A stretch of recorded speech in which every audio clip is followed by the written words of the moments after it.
Ladies and gentlemen, welcome to you all.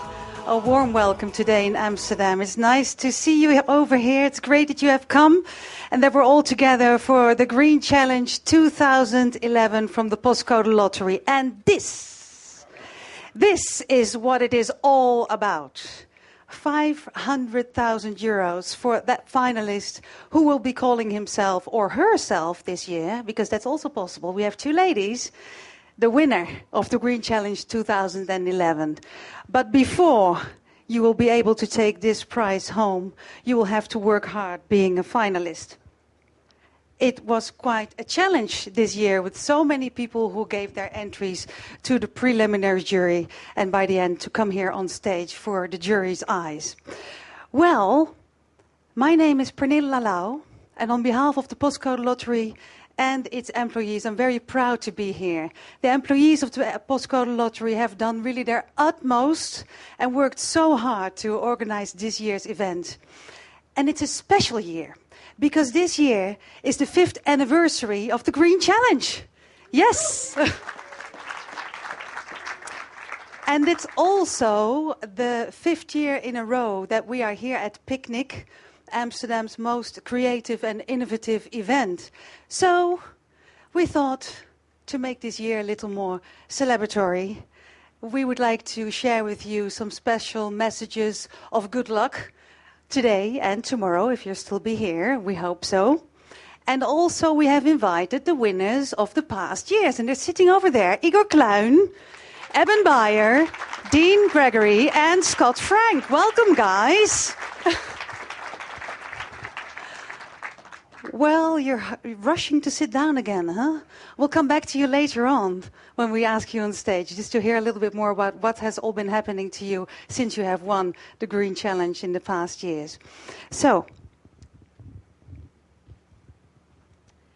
I think you are ready for all the finalists, and I know that they're very nervous.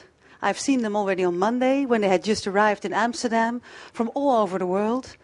And they are nervous and they are eager to start, but let's get them in first. So, from Sweden, we have Svante Bengtsson.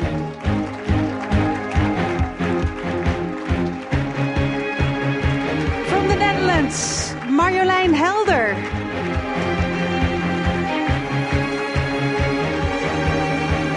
From Canada, and only 19 years old, it's Eden Fool. He came in all the way from down under, Nick Christie.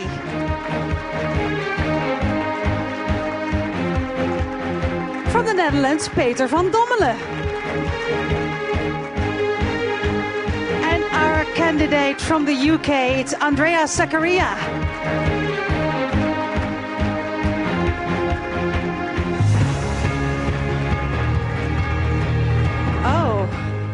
That was a nice way of getting in. I think you have been studying that, right? Did you? Just to take it easy and to be convincing. Well, they had a training. They had so much of people who helped them out and to tell them what to do. But by the end, you are the ones. You are the ones who have been selected from 717 entries this year. And you are the 6th finalists of the Green Challenge 2011. It must give you a rush of energy. Yes, it does. And you will be meeting the eye of the jury when you are giving your presentation here on stage. And when I look at them, I see they're ready, fully focused, tough, and sometimes with a smile, but you never know if they really mean it. The jury of this year. Let me introduce them to you. First of all, a special welcome to William McDonough. You are the honorary jury chair this year of the Green Challenge. Yes. Well, you are known of co-creating the principle of cradle to cradle towards design, but Time magazine has also said you are the hero of the planet. So I'm very happy to have a hero in our midst. It's good to have you. And tomorrow we'll be hearing your keynote address, which is great. Jim Walker, welcome for the 4th time in a row. Here, from the Climate Group, Kofi Nketsia-Tabiri. Good to have you back. Steve Howard, yes. Chief Sustainability for IKEA. Marty Pickett from the Rocky Mountain Institute. And of course, Marieke van Schaik, Managing Director of the Postcode Lottery. May I, gentlemen? Thank you so much. Oh, I saw you and I thought, what a nice dress you have. Yours is really nice, and you can do so many different things with it. You can! You got me inspired. Well, I think next time I'll do it like this too. You do? Yeah. And other shoes, and I can do the other way around. Well, anyway, that's very nice. We did that on purpose. Anyway, you were there at the very start of Green Challenge 5 years ago, and I was just wondering, what kind of role did you have, and how did the Green Challenge really start? Well, it all started with Bill Clinton coming in 2006 and talking to us about how to change our fossil-fueled economy into a green, renewable economy. And he talked about how we should support young green entrepreneurs who don't have easy access to networks and money and knowledge. So we got together with Picnic at one point and we're thinking, what could we do that's really concrete? And then we came up with a Green Challenge, and we started it in the spring of 2007. And we had to do everything, started up from scratch. And I was so nervous because I was really worried that we wouldn't get good entries. And then we asked Richard Branson to be chair of the jury, and he only confirmed at the last moment, so it was nerve-wracking, but it was great. And we had Igor as a first winner, and then now we're here in the 5th year, and I'm so happy to still see it like this, and I think we've really made an impact. Yes.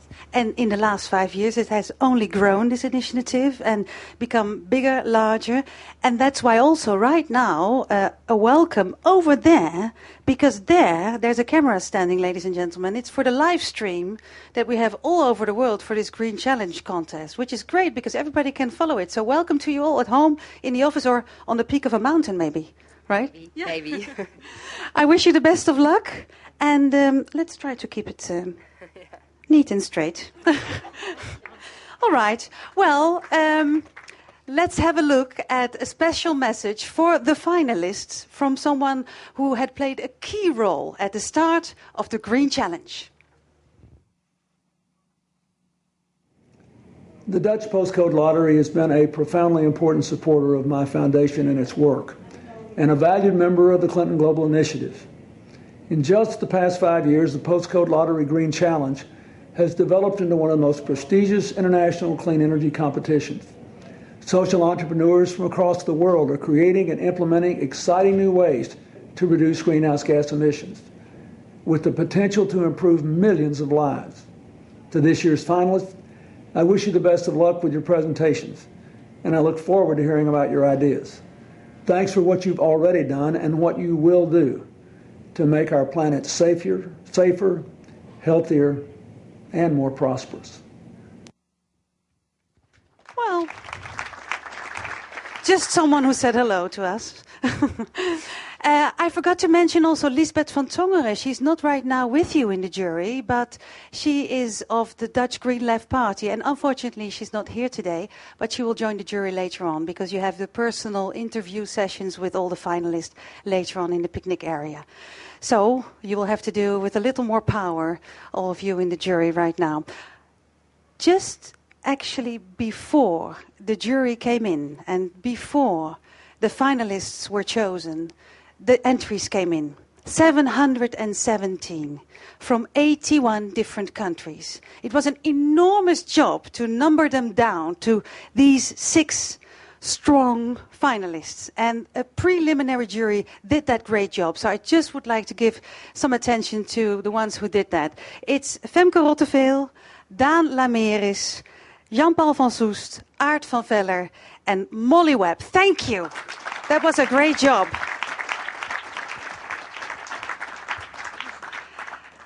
So, we would like to share with you also a look into the history of the Green Challenge. You just heard how it started, but what has been happening in the past years? Let's have a look at it. The Green Challenge, a global search for the best green business plan, is the most prestigious competition for social entrepreneurs. I'm very happy to hear that the Postcode Lottery launched the Picnic Green Challenge. Together, we can turn the tide of global warming. The Postcode Lotteries provide structural support to more than 100 organizations working for people and planet. Fighting climate change has been one of the main focuses. This is a challenge of immense proportions, but a challenge for which there is not just the will, but also the way. I think we should join all our creative and entrepreneurial powers to work for a better climate. If we're not going to consume less, we should consume differently. That's why, for the 5th year in a row, the Postcode Lotteries are searching for products and services that will contribute to an eco-friendly lifestyle and reduce greenhouse gas emissions. Welcome to the deciding round of the Postcode Lottery Green Challenge. We need to do something before it's too late. The technology's there, it's ready. The need is there, and I think the business case is solid. A clean cooking, heating, and electricity solution for 2.5 billion of the world's poorest people. We will save over 90 million kilograms of CO2 over the next year alone. Out of hundreds of entries, 5 to 7 finalists will be chosen to present their ideas to an expert jury. The winner will get 500,000 euros. Current won the first challenge with the Q-Box, a smart grid that helps people optimize their local energy network. I think it changed everything for us. It was the breakthrough. In 2008, Greensolate won with a revolutionary building material that consists of eco-friendly waste products treated with mycelium mushroom roots. The week was pretty intense, but it was a great experience. We got good coaching, we got great time to practice, and it ended with a phenomenal bang. In 2009, the Power Collective won with the Ridgeblade micro-generation system. This low-cost rooftop turbine captures wind power in low wind conditions. This is just so fantastic. I mean, the Postcode Lottery will give the Power Collective the opportunity to really bring the Ridgeblade to market so much more quickly than we could ever have dreamt of doing it. Last year, in 2010, SolSource won with a portable, affordable solar device that can be used to cook, heat, and generate power. We're really thankful and excited that the Postcode Lottery could bring the Green Challenge to life and to really make our dream come true and to make all of this possible. It's inspiring to see so many people enthusiastically thinking about how to improve the state of the world and to find solutions to environmental issues, resource scarcity, disease and poverty alleviation.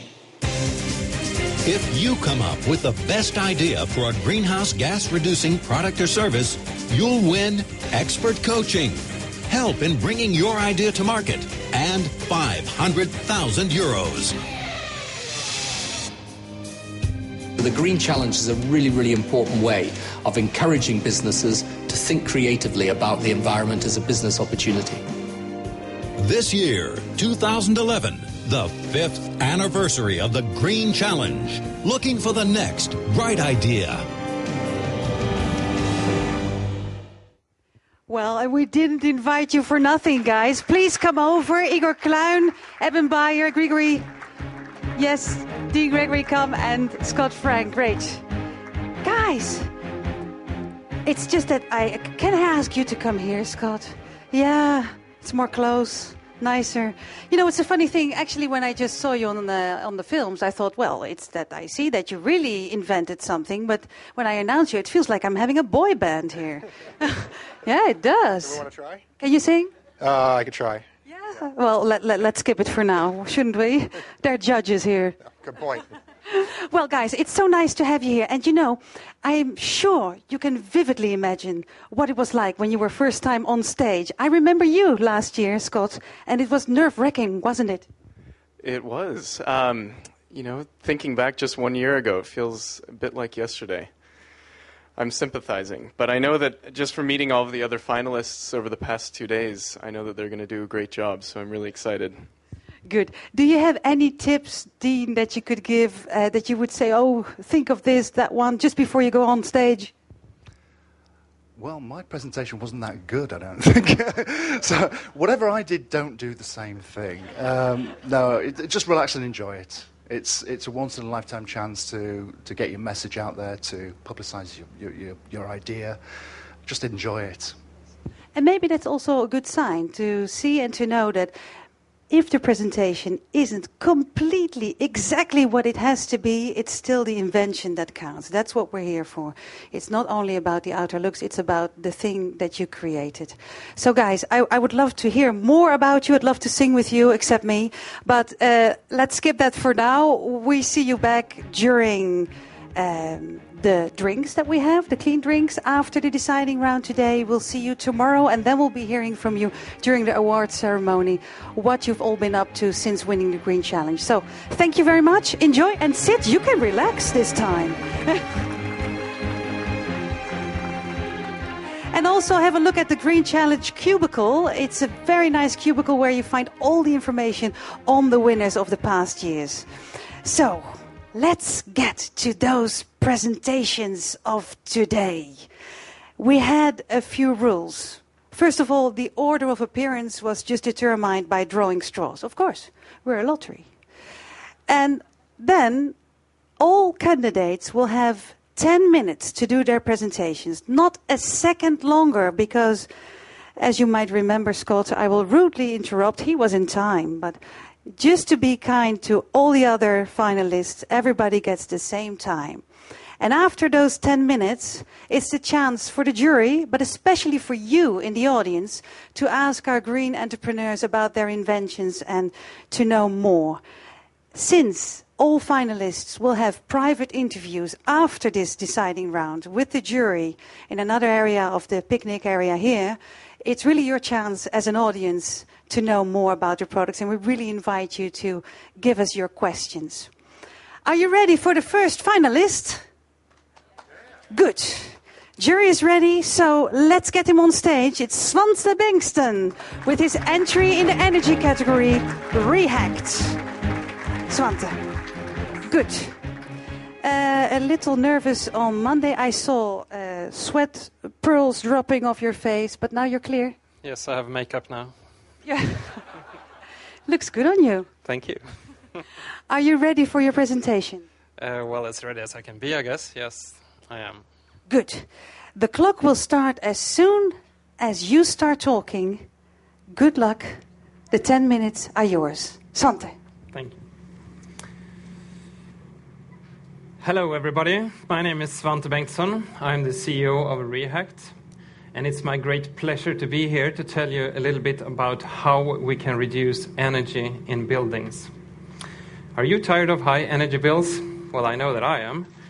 And everyone is right now focusing on how to produce energy, but not everyone is focusing on how to use the energy more efficiently. And that's what we're focusing on. So we're focusing on producing a local distribution system that can recycle and use more local energy, and thus make the buildings much more self-sustainable. Before I go into this, let's put it in the broad perspective. One of the bigger trends today is the urbanization. Every 5 years, about 350 million people move into cities. So we don't only have the population growth, we also have a change in how people live. Now, 350 million people, that's about the same amount of people as live in the United States. So we have to build houses, and we have to build offices and stores for these people. Now, the problem is that buildings today, the way we do them, they consume a lot of energy. About 40% of all the energy we produce. If you look at how it's used, about 60% of those 40% go to heating, cooling, fresh air, and hot water. If you combine those numbers, you get about 25% of all energy produced in the world is just for our comfort, just so that we feel regularly tempered and have fresh air indoors. Now, to add another third dimension, buildings last for a very long time. If we build an energy-consuming computer, it lasts about 3 years, maybe 6 years if you use it really long. Car, between 10 and 20 years. Even a power plant, you put out of business after 50 years. But a building, it lasts at least 50 years, but more often at least 100 years. Now, we have designed this system. We went back and we looked. We have 3 different types of categories of people that we have to satisfy. We have to satisfy the occupants of the buildings, we have to satisfy the building industry, and we have to satisfy the property owners. If we can't get all these 3 at one time with one solution, then no matter how good the solution is, people won't get it. Now, why do we have to satisfy the tenants? You can always tweak them and make sure that they adapt to the building, but in our experience, we can't. There are some people, probably most of you in this room here, who are willing to go the extra length to reduce, perhaps even your comfort, to reduce the emissions of carbon dioxide. But if we're realistic, most people have other things to think about. They have family, they have work, they have a lot of things on their mind. So we have to help them. Get them the best comfort, but at the lowest energy price. And if we don't do that, people will use the money they earn on their jobs to buy themselves comfort, like this building in China. So let's try to rule that out. Now, what my partner, who is in the audience today, has developed is a specific type of ventilation unit, because we have to combine the need of hot water, heating, cooling, and fresh air into one system that manages thermal energy back and forth. Now, it's created to do a higher efficiency, better air exchange in the building, and it's also operating on low temperature, and it is designed to switch the energy between water and air and back and forth. Now, the low temperature distribution, it's important because it opens up the door to the local energy, and it also opens up the door to higher efficiency rates when you recycle energy from within the building. Has a lot of other smaller benefits, like if you transport energy on a lower temperature, then you have lower emission losses between the energy source and where you want to place the heat, for example. But another example is that you can use solar heating even in the winter time. This is a basic schedule of how it works. Let's see if this works. Yeah. So what we do is we place the ventilation unit at several different places in the building, near the outer wall. We bring in the fresh air there. We use the water, the low temperature water, to preheat or pre-cool the fresh air, so that when you get it into the room, it's at the perfect temperature. Whatever comfort level you want, then that's where it is. And this minimizes the air exchange within the room, so you just use the air to remove old air and to bring in the fresh air. Now, we also combine this with the underfloor heating system, so that the structure of the building is kept at a level temperature, and thus minimizing the amount of power that the building consumes. So we can achieve the result, but with a lower need for power. Because it's water-based, we can combine it with almost any energy source. So we can use the heat pump, we can use district heating, we can use solar panels. We can even use the return flow from district heating. So we can actually improve the overall system efficiency of a district heating power plant. One thing that's good with this system is that it actually works in the same way, but in reverse, in the wintertime. So we don't need one heating system and one cooling system. We reuse the same components. This is just to show you that it's a real product. I haven't brought any prototype because, in honesty, it wouldn't give you very much to see it. But this is from the installation we did in Warsaw 2 years ago. And you can see that we use space that's not otherwise used for anything. So we save a lot of space in the building. This is what it looks when it's covered up, so it's very nice. Indoors, you have free spaces. Even the roof is clear. So unless you want some specific type of lighting, you have a very nice building. And this is what it looks like when it's furnished. So you can also use the entire floor space. You don't have any discomfort zones in the building, which you usually have with radiator systems or with chiller beams. If we look at the real numbers, I said 85% reduction, and that's really good if you want to talk about percentages. If you look at the real numbers, which are interesting, then you can see that the average building uses about 150 kilowatt hours per square meter. And this is the measurements for Sweden, by the way. A green building would use 75 kilowatt hours per square meter in a year. The passive house, I'm sure you're familiar with, uses about 45 kilowatt hours per square meter. The building you saw the pictures from in Warsaw is estimated to use about 35 kilowatt hours per square meter. So even though we have 3 glass walls, we even have lower energy consumption than the passive house. Now we're looking at other projects, and we have designed one with Skanska, and then we're down to 15 kilowatt hours per square meter. I was invited to Hong Kong in October, and their technical guys said that it was probably impossible to save more energy than they already done. But when he gave me the figures, they said they use about 176 kilowatt hours per square meters. So I think I will have a job there as well. Well, energy saving is nice, but it also has to be financially viable. So the payback time has to be really short. A lot of the systems you see today, they have payback times of between 7 and 10 years. I won't go through them all, but the REACT system in the offers we've made to people is about 3 years. So that's the extra cost is paid back within 3 years.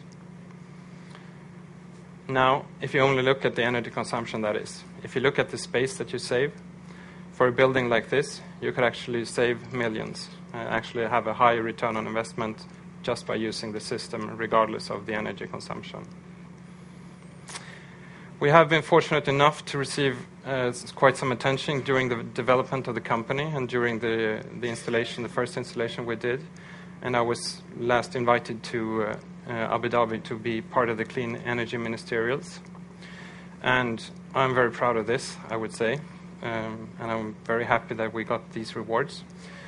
And by saying this, I want to say that we are now ready for the next stage. We're setting up the automated production.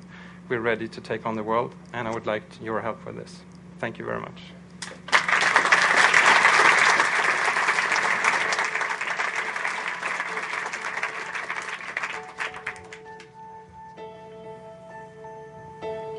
Today, air conditioning of buildings accounts for a large part of the total energy consumption in the world. Instead of first installing a heating system when the building is constructed and later adding a costly system for cooling and ventilation, Nketsia-Tabiri has developed an energy distribution system that takes care of both heating, cooling and air distribution. Production of energy from fossil fuel generates carbon dioxide. By using this new energy distribution system, the need for an external supply of energy is dramatically reduced. Compared to the technology used today, the REACT system can reduce energy consumption of buildings to a mere 15% of current levels. Yes. Svante. You did manage to pop in quite something of that video still. Yes, I know. That's good. But it's not just us saying it, so that's good. That's good indeed. 5 minutes you will get to answer the questions of jury and the audience. Please think about what your questions are for Svante Bengtsson. If you have a question, please raise your hand, and then or I will come, or my colleague in the back will come to you to get your questions up on stage. Before we start that clock, I just wanted to ask you, you were just talking about the problem that is actually right now going on, that the emissions are too high and that we are using too much energy. But how are you going to implement your system in already existing buildings? Yeah, we're looking at that. It's going to be a little bit more difficult, of course, because you have the problem with actually moving people while you do the renovation, which costs a lot of money. We're looking at that, but to me it's actually more urgent that we use the best practice with all the new buildings, because, yeah, as I said, they're going to last for a very long time. Yes. All right. Well, then I would like to ask to start our clock of 5 minutes, and what are the questions in the audience here? Could you please stand up? Yes. Hi. What is your biggest challenge to get this product launched right now? The biggest challenge what we can help with? Yeah, it's the funding part, and I'm sure most of the finalists agree on that, because we have the interest, but people look at us and they say, you're a small company, can you really deliver, and will you still be around in 5 years' time? Another question. I have a technical question. In wintertime, when you get in this cold air, it's very dry. Wouldn't your office become much too dry when you do it in this way? No, there are ways to deal with the humidity as well. We're looking at it, but I didn't too much to go into here. Every technology has its downside. What's it with this system? Oh, I think you're asking the wrong person. Yeah. Well, one of the downsides is that it's actually changing the way of how ventilation is thought of as today. we are thinking about, if you ask a ventilation technician, they think about a huge installment on the roof of the building. But what we're doing is decentralized, so that you can actually adopt the solution to every room. Instinctively, you say that, oh, that must be very expensive, and it must be very energy inefficient.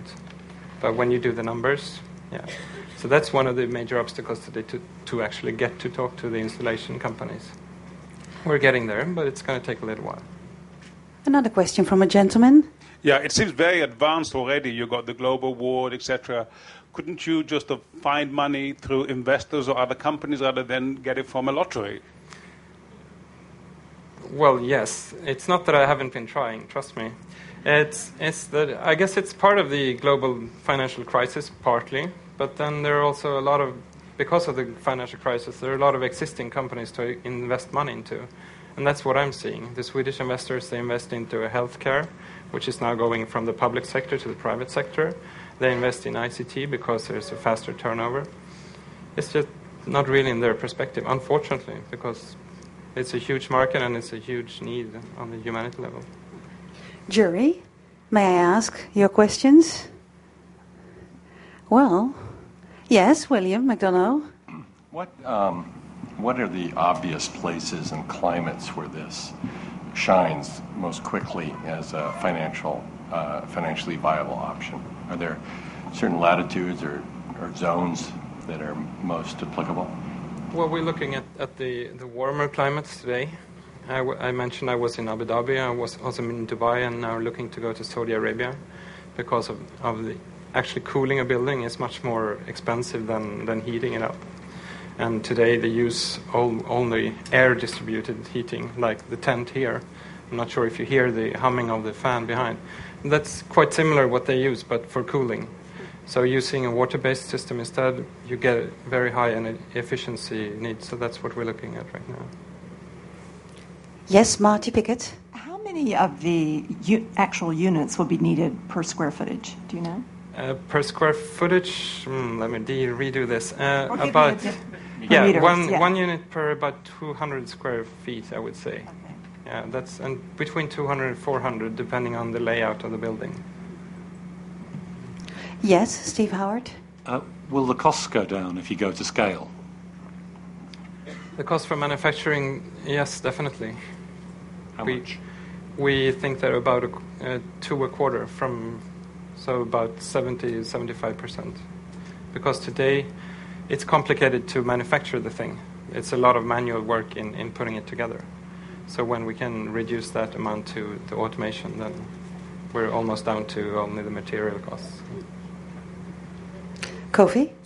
The construction industry is typically very conservative. How do you intend to convince them or persuade them to buy into your innovation or your new design? Well, we are members of the Swedish Green Building Council, which is like the American or the US. It's a foundation of different companies and organizations who are actually moving forward in this business. But there is also, I'm very glad to say, that the European Union is now putting legislation into force where the building is actually from 2019 supposed to be near net energy consumer. So we're both working with the voluntary initiatives, but also legislation is now working in our way. All right. We have only 1 second left, so I would say that's a perfect roundup. Right. Svante, thank you very much, and the best of luck. Yes. Let me call our next finalist to the stage. It's Marjolein Helder with her entry for the energy sector. Plant E. Marjolein. That's her. Even though you're from the Netherlands, all of you were in the same hotel, and you've made a special kind of treatment for your plants because they were all in the shower, right? Yeah, that's true. I transported the demo you see here on stage, and we lost some water during the transportation. And I woke up the first night, somewhere around 3, realizing I didn't re-water the plants. So I got out of bed, moved the plant under the shower, and turned on the shower just to make sure that it would work today. The condition is still good of your prototype? Well, when I last checked it, just just before the ceremony began, it still worked. So yes, I guess so. Good. Ready for your presentation, your 10 minutes? I think so. All right, it's Marjolein Helder with Plant E. 10 minutes start now.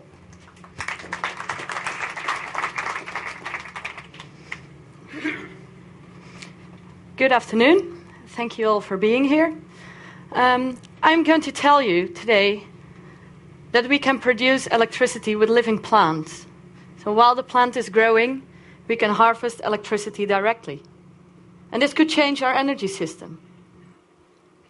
If you wake up in the morning, this might be your view. This is the way we produce electricity nowadays, with unsustainable, polluting, coal-fired electricity plants. By the way, if you do have this view, you're with the lucky part of the world that actually has access to electricity. As opposed to 1.4 billion people in the world, 20% of the world's population, who don't have access to electricity. They have no phone to communicate, no light to read, to learn, and no computers to participate in the world. And that limits them in their economic and social development. On the other hand, almost 50% right now, Svante already said it, of the world's population lives in urban areas, where the air is polluted, where the city is heating up because of all the black surfaces, and where no green patches be found. 3 very different situations, and one technology can be a solution to that. It's electricity from living plants. And I will show you how it works. We only need water, the shower, normally rainwater, carbon dioxide, and sunlight. This is a schematic overview of how the technology works, but it's much more fun to show you live. So what we're doing right here, I hope everyone can see. This plant produces organic matter from sunlight via photosynthesis. Part of this organic matter it uses for its own growth, but part of it is left over and is excreted into the soil. In the soil, bacteria break down the organic matter, releasing electrons. Our plant is growing in a carbon electrode directly. So the bacteria release the electrons and donate the electrons directly to our electrode. So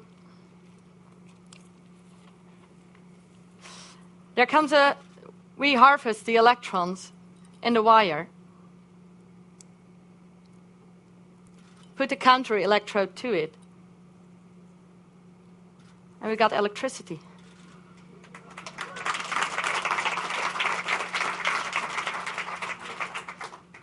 The nice thing is, it works 24 hours a day, 365 days a year.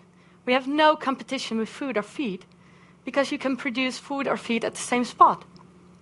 We don't use any scars or toxic materials, it's just carbon electrodes and some copper wires. It's all cradle to cradle. Actually, even this box, it's cradle to cradle certified.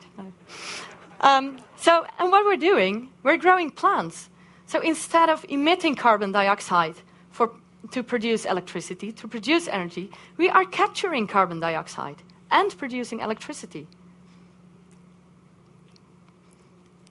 So can you imagine what it could look like if we put this system on a roof, which would be our first product? The city would look completely different.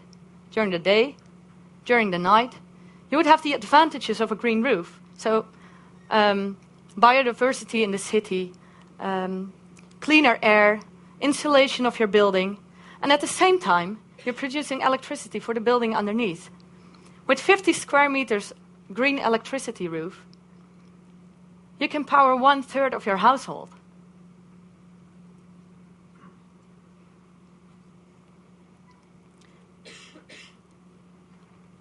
I can hear you think. I see you all writing, calculating. I do realize it sounds too good to be true, but we actually built a pilot already. It's on a cradle-to-cradle building in Wageningen, the Netherlands. And this is our first green electricity roof. This is only 16 square meters. In the picture, you see myself and my business partner, David. We built it just with the two of us, because the company is only 2 people. And if we want to completely fill that roof with this system, we would need a bit more people. We would need to expand the team to actually be able to make this a complete system. This is a pilot. This is a prototype.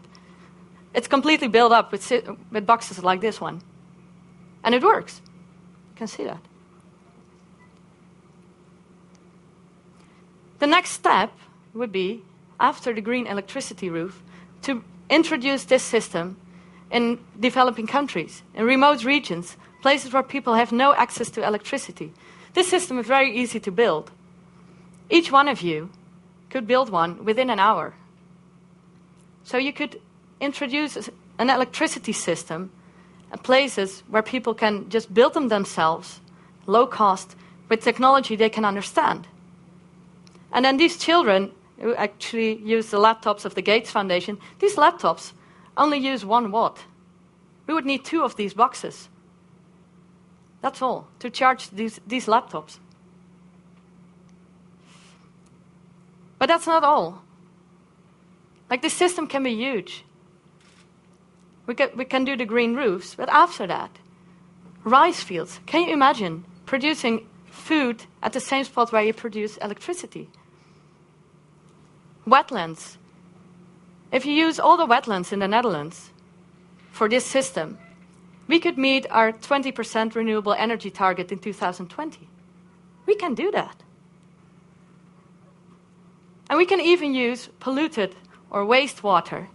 So everywhere where fresh water is scarce, we could use salt water, wastewater. So this system could run basically everywhere where plants and water are available. And then one morning, you wake up, you open your curtains, and this will be your view. This can be your electricity plant. We can produce electricity from this. We can already do it. Just show you. This is our window of opportunity. And I'm just hoping you're willing to open that window and reach out to the future. Thank you.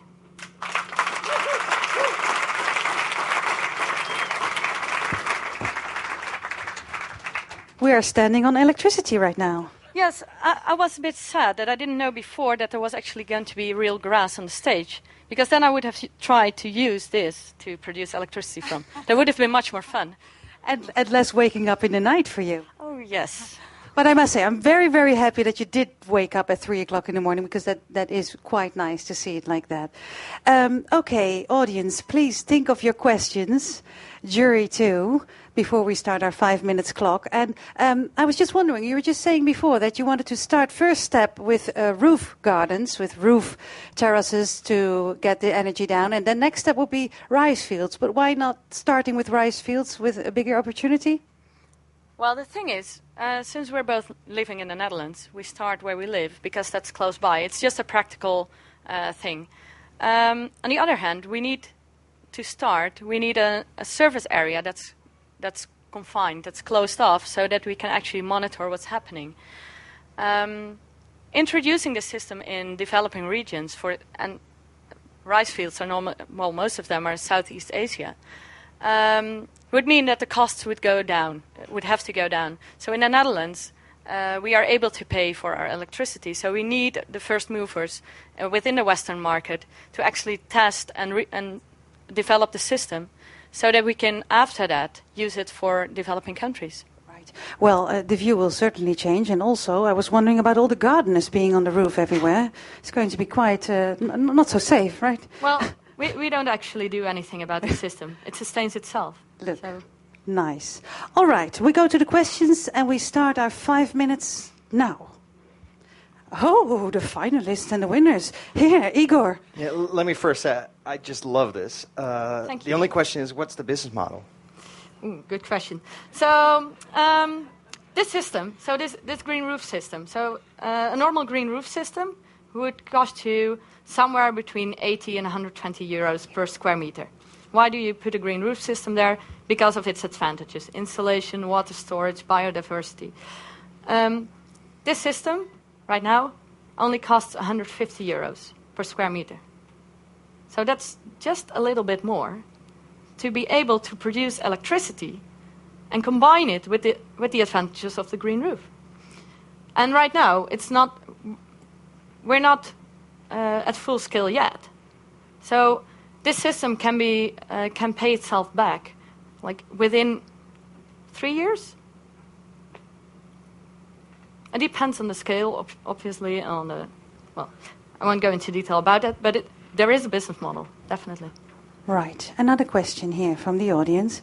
Thank you so much for coming over. Thank you. I'm very curious to hear about the maintenance. How do you take care of it? What is required? It seems so simple and easy. It is. No, of course I say that. Well, the plants you see here, they've been growing like for a while. And actually, we don't do anything about this system. We don't add nutrients. We don't add other things. Because when the plant dies, and as you see, well, this plant doesn't really look good because it was too close to the lights in the greenhouse. But what you see here, that when the plant dies, it brings back the organic matter and the nutrients that were taken up. When you put it outside, a lot of nutrients come from the air, so you don't have to add nutrients. The carbon electrodes are inert. They will stay there, so they're not going anywhere. So basically, you don't have to maintain the system. Of course, there might be a moment when you put it on a roof where you think, okay, now it's becoming too big and we have to mow the grass. Could be. Well, as I told you, we just started up a pilot, so we'll have to find out in the coming year whether that's actually necessary. And I expect we don't really need that. So for electricity purposes, there's no maintenance necessary. Of course, you have to make sure that it keeps on working, but the system is very robust. Okay. Thank you very much for your presentation. Very impressive. I'm not a technician, but this technology seems to be very easy. Can you protect your technology? Have you thought about this? Of course we have. We've got a patent. The technology was developed by Wageningen University in the first place, and we started a company and we bought the patent from Wageningen University. So in that sense, it is protected. So you're not allowed to sell it, at least not in the countries where we have the patent. We decided, though, to only file the patent in Western countries, so that, especially in the developing countries, people can do it themselves. Because we are not going to make money from people that don't have any. So we would like to make money in the Western world, maybe partly via the patent. But in the end, a patent is only useful to keep competitors out of the market for a while, maybe for a year. So we need to move fast. That's our best protection. All right, a question here. How do you harvest the energy and store it? Because I can imagine that maybe you need the energy at a place where there's no green patches or anything. Good question. So the first system we developed is going to be a decentralized system. I will move a bit here, then I can see a bit. So it's a decentralized system, and the best thing is to use the electricity at the time and at the place where it's being produced. And the nice thing is, because it works 24 hours a day, you can directly use the electricity. When you need it, it's there. So you don't need a battery to store it, generally. If you want to scale up the system, and that's what we obviously want to do in a few years, then you will have to connect it to the grid, and then really, well, it's becoming another game. You have to change other things. We are talking to a Dutch company who works with the grid, and they have been following us, and they are really interested to help us out with that part of the solution, because obviously that's not our field of work. Right, jury, we only have 8 seconds left. A quick thing, or shall we just leave it up to the individual interview? Yes. I had a very quick Right, Marieke, we'll have it later on. Yes, you have your individual session. Later. Right. Well, Marjolein, thank you so much. You did it. Pleasure. Ready. Good. While we are moving out the plants, I'd like to invite Eden Fool to the stage, 19 years old from Canada, with her sun saluter in the energy category. Well, that was nice and compact. Yeah, I had to make it small enough that I could bring it on the plane, so, yep. And you did? Yep, really excited to be here. Yes. Well, I found it quite exciting because, ladies and gentlemen, I've met the finalists last Monday evening, and you were so self-assured, calm, and almost in a meditative state that I thought, how do you manage? Well, I'm just passionate about what I do, and I think my work speaks for itself, so I'm just here to share it with everyone. Okay, let's get off stage. It's done now. No, you will have your 10 minutes, of course. We'd love to hear your presentation. Ladies and gentlemen, Eden Fool with the sun saluter, and your clock starts now. Best of luck. Thank you. Hi, everyone. My name is Eden Full, and I'm from Calgary, Canada. I am the founder of Rose Collis Technologies, and I've developed a technology called the sun saluter. First, I want to tell you a little bit about myself. This is such a wonderful opportunity for me to be up here and to be able to share my passion with you. I've been passionate about solar panels for a really long time, 9 years now, and so I've been working in the solar energy space, and I understand the problem that it has. Last year, I had a chance to go to Kenya. So in Kenya, there's this village of about 1,000 people. It's called Mpala. And I had a chance to deploy the sun saluter there. And that was when I really understood how important that solar energy is and how it can change a life. So what is the sun saluter? The sun saluter is a low-cost, non-electrical rotator for solar panels to generate electricity from the sun. And the advantage of the sun saluter is that it can benefit both developed and emerging markets, as well as large and small installations. So the sun saluter is for every solar panel, not just solar panels and utility scale installations. So I'm going to tell you a little story. I was in Kenya the first week, and I had a chance to meet this woman. And she showed me the 3 solar lanterns that she had. And she was telling me how she could charge 2 of them, but the third one, her solar panel couldn't charge that one because it just wasn't generating enough electricity. Okay, so I went back to the city, I bought my solar panel materials, and I came back the next day, and this woman was gone. Well, what happened?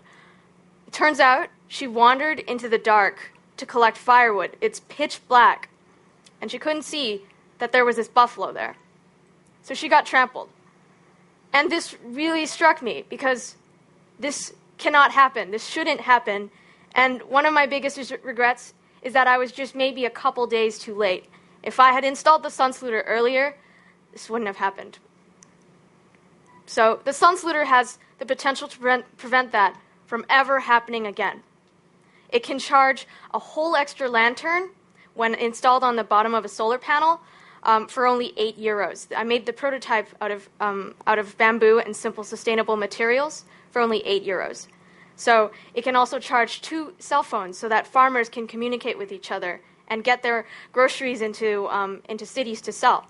It can also charge a whole extra battery so that people can save and store their energy and share it with others later. So the sun saluter has the potential to impact this one Kenyan village, but I want to think bigger now. Solar is expected to meet 7% of the world's needs by 2030 and 25% by 2050. I think we can do better than that. With the sun saluter installed, we can up those numbers. And how do we do this? Well, you can point that solar panel so it's directly pointed at the sun, and that maximizes your exposure. These targets are therefore more realistic when you have the sun saluter. Rotating your solar panel, which is called tracking, produces up to 40% more energy per panel every day. So this sounds wonderful. Why aren't more panels doing it? Well, 80% of all solar panels in the world right now don't rotate. We can do better than that too. What are existing solutions out there right now? We have these existing trackers, which aren't good enough. They're not practical for most solar panels because they either have a motor, they have a GPS, they have these complicated algorithms, and they're really expensive, and they're really high maintenance, and it's also very counterintuitive if you think about it. You're using electricity to generate electricity. It doesn't make any sense to me. And then you also have these Freon models for solar panels that are passive. And then Freon, as you know, was banned by the Montreal Protocol, and it really shouldn't be used in solar panel tracking right now. So as you can see, existing solar panel trackers are very flawed, and this is where the SunSlooter comes in. So I'm very excited about what I've invented here because it's a very simple, very sustainable, and very scalable solution. It uses a bimetallic control device that can be calibrated for different geographical latitudes to use ambient temperature change to adjust the location of the solar panel. It is mounted on a customizable frame that can be made of either bamboo or steel, depending on your geographical location and how durable you want it to be. And all of this is passive, so it's non-electrical, making it a lot cheaper. So you can have fewer panels for that same output, or you can have the same number of panels for even a higher output, and that's fantastic. So at 9 o'clock in the morning, the SunSlooter is facing east. At 12, it's directly overhead. And at 3, it's facing the west. And so the SunSlooter will shift into different positions throughout the entire day to ensure that you're getting that maximum exposure of up to 40% more electricity per panel. So every solar panel needs the SunSlooter. We've partnered with different manufacturers and installation groups that are really interested in taking this to the next level. We'd like to target commercial and residential markets. And on the map here, the countries outlined in red are different people who've approached me and volunteered to have pilot projects installed for the SunSlooter in their country. And I'm really excited to see that go forth. So what does this mean for you and me? Well, the SunSlooter will cost 140 euros when installed in your house if you have 15 solar panels or approximately 3 kilowatts. And you can generate 4,000 kilowatt hours more per year for a total 12,000. And all of this is at a sixth of the cost of a traditional tracker. You can reduce your payback period for solar panels by 5 years. It will require 75% less maintenance than a traditional solar panel tracker. And you will displace more electricity to reduce 3 tons more of carbon dioxide for a total 11 tons reduced.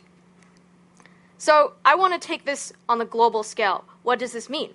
Well, the SunSlooter would increase global capacity for solar panels by 111 gigawatts. And this is just thinking what it is with existing solar panels. So if you project that into the future, that's very significant. It will reduce 333 more megatons of carbon dioxide by displacing that electricity for a total 1,173 megatons. So if I have the honor of receiving the grand prize, I would use 80,000 euros for product development and really making this as strong and viable as possible. I would use 120 of that for expanding the team and really developing this into a strong and sustainable company. I would use 150 of that for manufacturing, and I would use the other 150 for pilot projects. So I'm going to spend the rest of this year refining the product and really continuing to build those relationships with partners. And then next year, we hope to have 3 product designs tested in at least 5 locations to ensure that the SunSlooter works in as many different climates and geographical locations as possible. We'd like to have 2 to 3 different firms by the end of the year secure manufacturing or intellectual property licensing contracts with us. And the following year, we'd like to have commercial and utility scale partnership installations deployed. So what's the grand plan here? The grand plan is to have rapid adoption of the SunSlooter in as many markets as possible on projects of any size to optimize energy generation.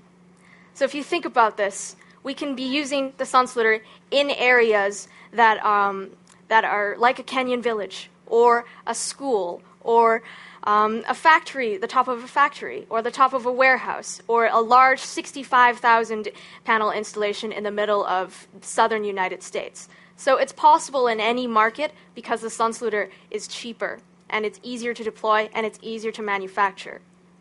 If SunSlooters are installed on just 15% of all solar panels by 2020, it would displace enough electricity to render the entirety of the greater metropolitan area of Amsterdam to be carbon neutral. And so I really see that the SunSlooter has this wonderful potential to really change the game for solar panels right now. If you can optimize every solar panel to have 40% more electricity, that's extremely significant. I really imagine a future here where my children and my children's children and all of the generations to come can access solar energy in a more sustainable and optimized way. And I hope that you will share this vision with me and help me bring this project forward. Thank you so much.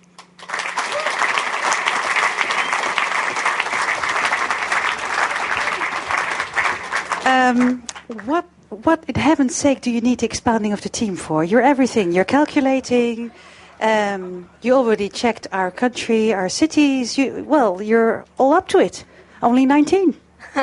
Well, I'm so passionate about the solar technology. I think I need someone to balance my passion out with a passion for business. So you actually would need a psychiatrist, you mean? No, just someone who really can help us establish the business model and really take this to market. Yes, for sure. How are you actually intending to put the product in the market? Okay, well, the Sonsluder can be deployed in so many different areas. We have interest from a variety of manufacturers and installation groups who are already really interested, and we don't want to reinvent the wheel here. There's great people and already an existing distribution chain, so we just want to go to those people and be like, hey, we can make your solar panels 40% more efficient for a very small cost. All right, audience, questions from you? I see them already. And the jury also ready for that. Clock of 5 minutes will start now. Yes, Evan, tell us. Thank you. Great presentation. Very exciting. I was wondering if you could tell us a little more about how you tune the bimetal to different ambient temperature conditions, and if you have to adjust it every day or if it's somehow self-correcting. Thanks. So basically, the bimetallic strips are calibrated for different geographical latitudes. So I actually am in the process of filing a patent for how I calibrate those. So I can't go into too much detail, but I can address the question about maintenance. Ideally, what would happen is you would only have to maintain the Sonsluder once a year. So one time, you would switch out the strips for a new set of ones that would be applicable to either the winter or the summer season, depending on what time of the year. And so you'd only need that maintenance once a year, and the rest of the time, the system is spring-loaded, so it will reset itself at the end of the day. At the moment, I don't see hands in the audience, so jury, your chance. Marieke, yes, take it. Yeah. I was wondering, it sounds too good to be true almost. What is the main obstacle to realizing all this? What is your main obstacle? The main obstacle is that there's a lot of tradition in the solar industry right now, and as well, my age is unfortunately an obstacle. It's hard to be taken seriously, and especially what I really want to do is get this out there as quickly as possible. So I'm working on this project full-time now, and what I believe can happen is now that I've built a little bit more legitimacy and there are a lot of companies that are interested in working with me, I just need a little bit of funding to take it further and to prove that the concept works in as many locations as possible. So I think right now I have the working pilot in Kenya, I have a working pilot in Canada, and I just need to be testing it out in a few more places so that these companies will be interested in signing contracts. Yes, Jim Walker. It's a great presentation. Thank you for that. It might seem a slightly dumb question, but can you just explain a little bit more about how it works? Because sure. I get the bimetallic strip bit, but yes. It's hottest in the middle of the day. So how does it actually get the panel to face the sun? So one side of the panel is heavier than the other, and so basically by having different bimetallic strips represent different times during the day. So you have a bimetallic coil for 7 in the morning, a bimetallic coil for noon, and then one at 3 p.m., for example. You can have those different bimetallic coils will displace at different times, and so these notches on the axle will basically allow for that position to correct.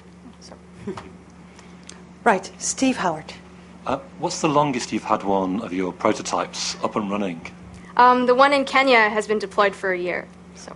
And it's all still going fine? Yeah, still going fine. I bought them a little camera before I left, and I also started studying Swahili in school, so I send them emails, and once a month they'll go into like a virtual cafe in like a city and get back to me and send me a photo of how it's doing. So, Kofi?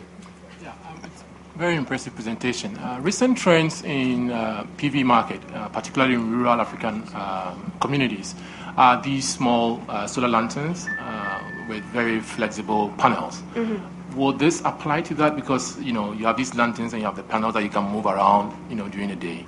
How will this work with those small systems? There's actually a couple of companies that are very interested in using my product to launch larger charging stations to charge multiple lanterns at the same time, and as well installing mini trackers on smaller panels. And since the design is so cheap and easy to implement, it's definitely very possible to be doing that on retail products as well. Marty Pickett. How is the system installed? The system is installed. Well, basically, depending on whether you want to use bamboo or bamboo or a steel frame in developing countries or not, the system is quite simple to deploy. So you have the standard frame, which you would have for any existing solar panel manufacturer. So they're very familiar with how to deploy them. And then you have the bimetallic strips. And so all you would need to do is have a bunch of the coils aligned on the axle, and then you manufacture that together. Any more questions? You left them astonished. Well done. With 35 seconds left. Well, thank you so much for this presentation, Eden. Have a seat and enjoy the rest of the afternoon. Wonderful.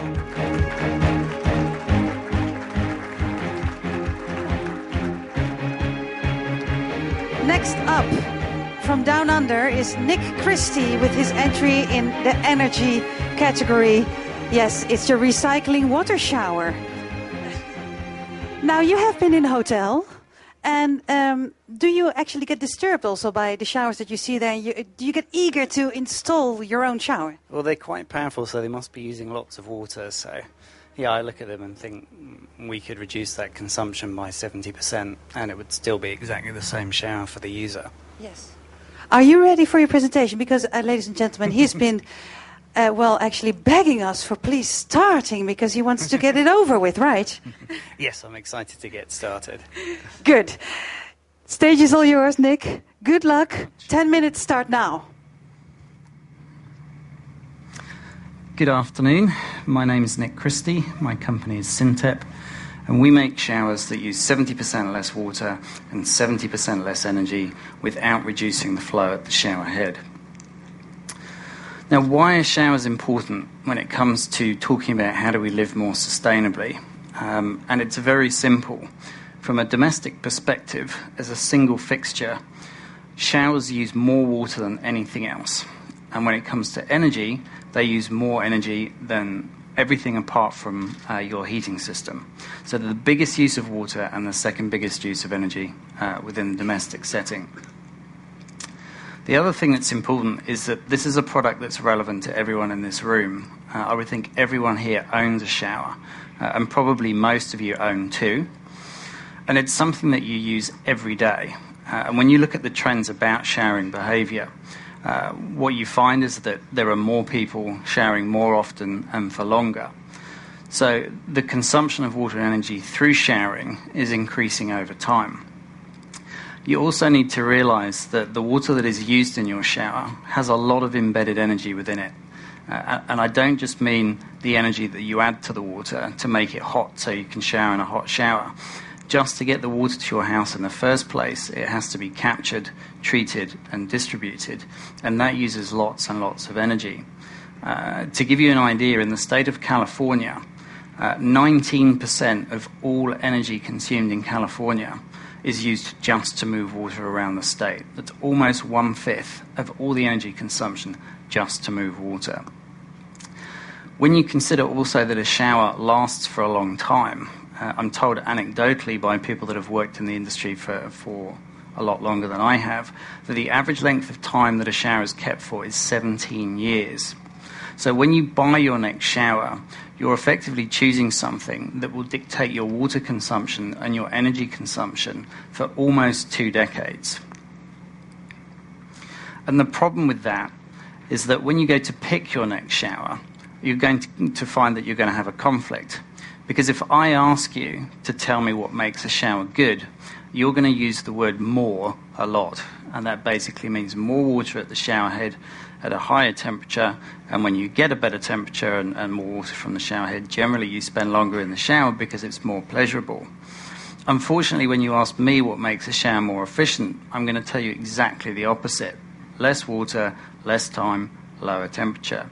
And the problem with conventional shower technology is it all works on the principle of 1 litre into the system, 1 litre out, which means you can't have a shower which gives you more at the shower head and less consumption. It's impossible to have that product in a single unit that does that all the time. Until now, because this is what we've done. Now, we recycle shower water in real time, and this means that with our system, for every litre of water you put into the system, you get 3.3 litres out of the shower head. I'd like to say the way we do this is simple. It isn't, but I'm going to try and explain it quickly. Basically, we capture the shower water from within the shower tray before it gets to the plug. And the reason for this is plugs are basically very dirty, and once the water's gone down there, you really don't want to be recycling that, and it's not a place that you can get into clean. So we capture the water from within the shower tray, and we pump it through a recirculation circuit where we filter it in 3 different ways, and then we heat pasteurize it. Now, heat pasteurization means heating the water to 72 degrees centigrade for 15 seconds. And what that does is kill all the viruses and bacteria that might be in there. So when the water is then sent immediately back to the shower head, if there was anything nasty in there in the first place, it's no longer there. And that whole process from shower tray back to shower head takes 25 seconds. So you're recycling it in real time. And this is very important because when we talk to people about what we do, quite often the immediate reaction is, I'm not sure I want to shower in a shower that recycles water. And when you say why, they say, well, because I don't know what the person who was in the shower before me did when they were in there.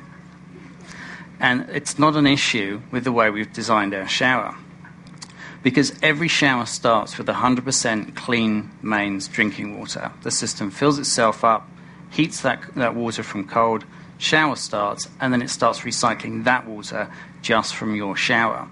So the water that's being recycled is your shower water that's just touched you, and that can never be any more dirty than you were when you stepped into the shower. And don't forget that we're filtering it in 3 different ways and heat pasteurizing it. And at the end of the shower will drain itself completely, and it won't restart until the last shower user's water is gone.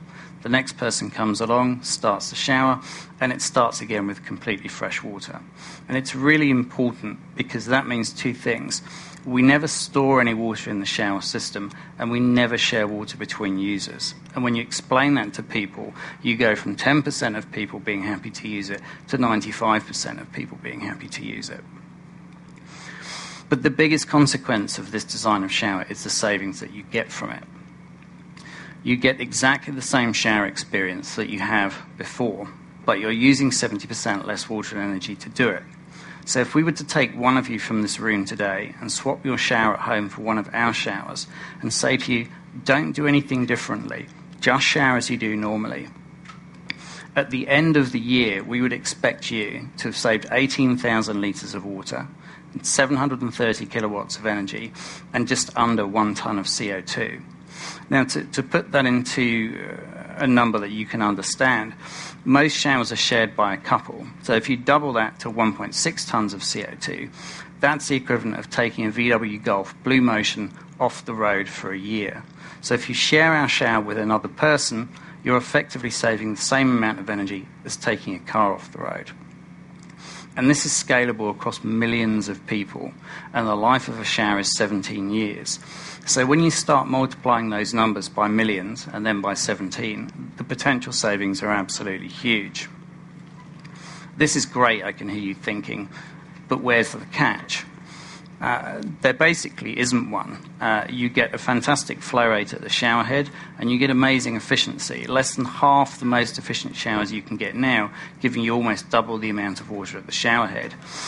Because of the technology that's in the recirculation circuit, we can actually chuck in a whole bunch of extra features for free that probably your current shower doesn't have, and you just get them as an add-on bonus.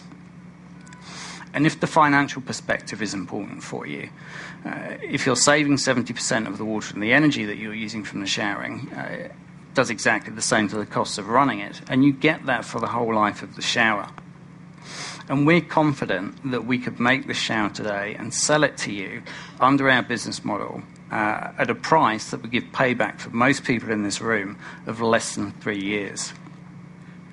So, can it be done? Absolutely. We've built lots of prototypes. They work exactly the way I've explained them to you.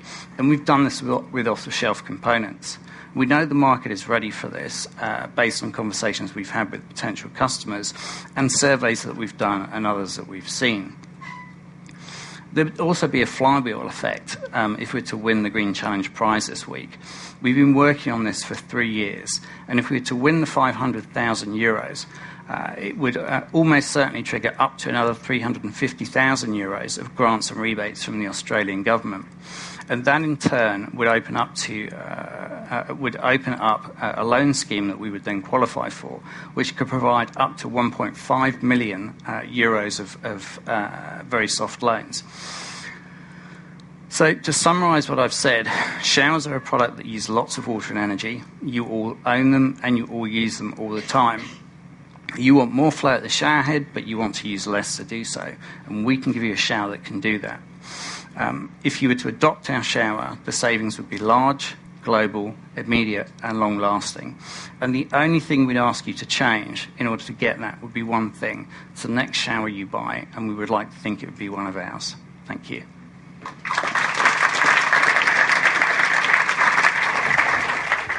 Okay, Nick. Let's grab the water. Yeah, you take some water. You can drink a liter. Probably Let's good. see how much will come out by the end. 3.3. Right, Yes. here you are. Yes, better. Nick, okay, I want to swap shower.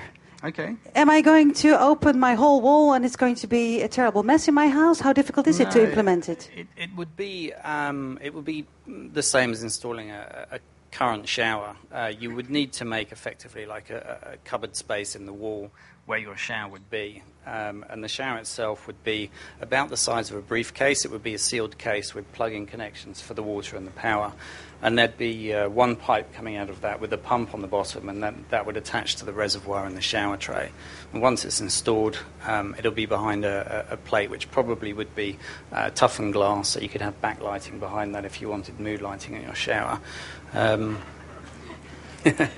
So, yeah. I'll take out my candles too. Right. Good. Audience, questions that you have for Nick and jury, please be very focused right now because we start the 5 minutes clock now. Yes, sir. In the Netherlands, it's obligated for recycled showers to have a separate shower head for the recycled water because it's not by law allowed in the same shower head as the main water. Okay. Is that the same in Australia? No, it's not. I mean, I suspect the laws are going to be different in every country. There's no specific laws about recycling showers in Australia, but probably the one that comes closest is grey water legislation. And grey water legislation basically says you can't shower in grey water, and that's also another reason why we capture the water before the plug, because the definition of what makes grey water is once it goes into the plug and goes down the plug. So if you're actually capturing the water before that, it's more hygienic and safer, but it's also it's water that's within the shower process. You haven't finished using it, so it's not grey water. And by doing that, therefore you're not effectively breaking the plumbing legislation. But there's no specific rules about recycling showers. I have a question from a lady for you. Hi, Yeah. I was Hi there. wondering, you're heating the water in order Yeah. to get rid of all the bacteria. Yeah. Does that save your energy also because you don't need to heat the water as much anymore for Yeah. using the shower?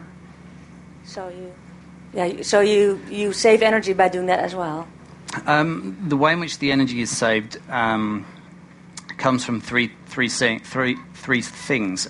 Basically, by heating the water within the shower and not heating the water within a hot water system, which is remote from the shower itself, you're removing the storage and distribution losses that you get from storage hot water systems. And the lowest level of losses that you get from that kind of hot water system is around about 20%, about 10% storage losses and about 10% distribution losses. If you've got a very inefficient hot water system, those numbers will double. So just by moving the heating of the shower water to within the shower itself right before the shower head, you're effectively giving yourself about a 25 to 30% saving. Then because you're recycling water that's already warm, it doesn't need to be warmed by as much as if you were starting from cold. That saves energy. And then there's also a heat exchanger in the shower which works in parallel with the heater, which halves the amount of work that the heater has to do. And those three things together give you overall savings of about 70%. All right, our next question from the audience. Thank you very much. Thanks for your presentation. I was wondering the components of which your system exists. Mm-hmm. Are they all already being manufactured, or yes. did you make them in-house? There's one bespoke component which is called a hydrocyclone, but that can be made very, very quickly and easily for just a few euros. Everything else is off-the-shelf, existing manufactured items. We have another question. Yes, I also have a question regarding the heating of the water. Yep. I'm one of those types that likes to shower the last 1 minute icy cold. Yep. And I'm not the only one in the world. Is that possible? Yep. It is possible, yes. Good, we keep it chilly. Let's go on. There's an opt-out on the recycling system. So you can turn the recycling system off and it just becomes a shower that takes cold water, puts it through the heating element, and puts that out the shower head. If you turn the temperature request on the shower right down to cold and you opted out, you'd get a cold shower. Right. I had a question about the soap. If you, there's soap in the recycled water. Is it getting out somehow, or how does it work? Basically, we deal with the soap through dilution and filtration. Because each time we don't recycle 100% of the water. We're only actually recycling 70% and actually bringing back in 30% fresh, clean water. And then you've got 3 steps of filtration in the system, 2 of which will reduce the amount of soap that's present. So those 2 things together, and don't forget that each recirculation takes about 25 seconds. So every 25 seconds, the amount of soap in the water is going to be reduced, first of all by 30%, and then by about another 50% from the effect of the filters. So within about 2 minutes, you're down to a concentration of about 2 or 3% of what you started with. Jury, any questions? William McDonough. Your numbers on the savings, Mm-hmm. if you translated that to 10 cents US or 10 cents a kilowatt hour, is, $70 or something like that? What would the annual savings be per person? So you might have a $200 benefit over 3 years. What is the installation cost? The benefit is actually much higher than that. We're not going to know right now, but you will obviously hear this afternoon, jury. That's going to be my first question. So. Well, you were already prepared for that question. Yes. You were. Well, that's at least very good. Then you can give it this afternoon. Yeah. Thank you so much, Nick. Right. That was very nice to hear. Thank you, audience. Thank you, jury.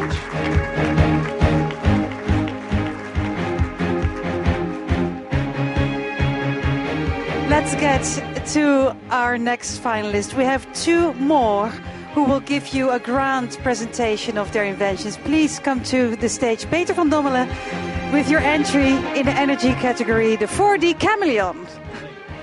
Well, what do you think so far?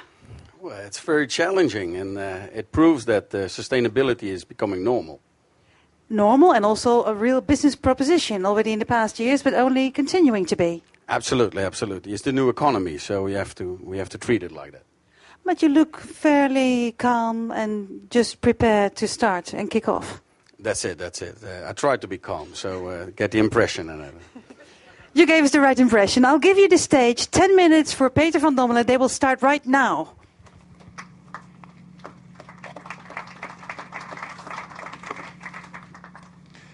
It's an honor to be here. I'm representing Sublime, and Sublime stands for Sustainable Building and Living Environment as Normal. In the autumn, in the beginning of 2009, we thought about creating options and opportunities to change the world economically and technically. And we came with a great opportunity. A great opportunity that if we wanted to change our building environment and our living environment to make it climate-proof and future-proof, we ought to change the DNA. And also we need to create a green economy, participate in the green economy, and also create multi-income flows in order to be able to be financed out of itself, out of our community. And we found it. The multitasking service development was the thing we found. And multitasking service development enhanced 24 hours a day to be able to supply, to purify, to compensate, and to communicate. To be able to do that, we sort of tested it. And we tested it the 8th and the 9th of September 2009, in the Day of the Sustainability, organized by Agenda. And we showed the model. We showed the model where we could rotate modules 24 hours a day and change the surface. Surface into, let's say, when it's needed, when it has to be protected, or whatever. So the 4D city chameleon concept was born. And we created our own world, the 4D world, where we tested it, we created economy and that sort of things. Of course, we first looked at buildings. Existing buildings certainly first, and new buildings. And we looked at roofs, and we looked at facades. We created two systems, the 4D square system and the 4D triangle. Triangle for facades, squares for roofs. We built the idea of creating skits easily to montate and easily to change, and we created modules that could change 24 hours a day. Now, to give you an idea of the potential, for instance, a triangle has a core, an inside, which we called cartridge. And it could store energy, it could store water, or it could even get us a food container. Around it, we have the cassettes, the outside, where we could win, for instance, electricity, or we could clean air, or we could get heating, or even we could get advertisement. Now, we also had it in the square, where in the square we had, of course, 4 inner circles, inner cartridges. Cartridge for energy storage, food harvesting, algae bunker, for instance, and water storage, rainwater storage. On top of that, 4 cassettes. Cassettes, easy to make heating, electricity, air purification, reduction of urban heat island effects, and rainwater delay. Now we had the perfect smart and green technology. 100% multitasking. We could use it everywhere we wanted. It could be 100% participating because every object in our living and building environment could participate. And we would have 100% adaptation in any circumstance which we saw. And of course, we looked at the economy because economy is very important, certainly nowadays with all the crises. We created the idea to have a 100% reload and refresh system. Same as in IT, we could refresh F5 and get you new production. And we created the 100% green value. We participated in the economy models. Together with Agenda, at the beginning of 2010, we investigated how much square meters would we have in a small country like the Netherlands to be able to be relaunched as 4D. 2.6 billion square meters. Certainly we looked at buildings, but also at road infrastructures, noise barriers, football fields, stadiums, parking garages, ships, whatever. And it was applicable in every part of the world. Whether you were in the developing countries or developed countries, was easy to apply. We created 4D World Living Labs. Living labs where we experimented, where we create joint ventures, develop the technology, and where we work together. For instance, in the applications which you saw. Because we want to have as much applications in the system to create as much green economy around it and as much influence to be able. So we wanted to have the best technology, the best results in the best economy. And certainly also in the construction. We began in wood in 2009. Then we came to steel, and then we came to aluminium in a traditional building environment. And next year we will create 100% bio-based polymers constellation. We had living labs where we tested very well systems, like in the Cleantech Delta in Rotterdam, where we looked for buildings, or in Leerpark Dordrecht, where we looked for schools, or sporting places. Or even industrial, together, for instance, with Heras, where we looked to several solutions for fencing and several buildings. In the beginning of this year, we had the opportunity to test in the Energy 2011 event, We tested on every technical aspects like automation, control, maintenance. How much energy would it consume? And we were happy to use that results in the launching in March this year in the Amsterdam Arena, where we first introduced the real first generation system. And I would like to give you the impression now.